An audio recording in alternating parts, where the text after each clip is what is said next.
Chennai super king ওপেনিংয়ে মাঠে নেমে অজিঙ্কা রাহানে আর ঋতুরাজ গাইকোয়াড় 12 বলে 9 রান ও একটি বাউন্ডারি করে আউট হয়ে যান অজিঙ্কা রাহানে। তারপর ডেরিস মিচেল ব্যাট হাতে মাঠে নেমেন।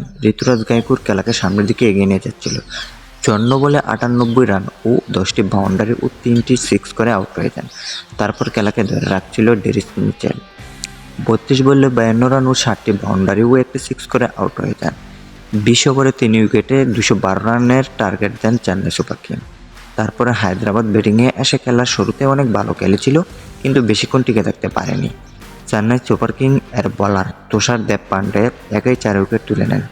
18 ওভার 5 বলে 10 উইকেটে 134 রান করেন।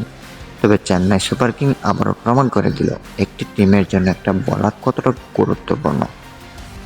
78 রানের ব্যবধানে বিজয়ী হয়ে যান চেন্নাই। দর্শক, চেন্নাইয়ের এই জয় আপনার কাছে কেমন? কমেন্ট বক্সে জানাবেন।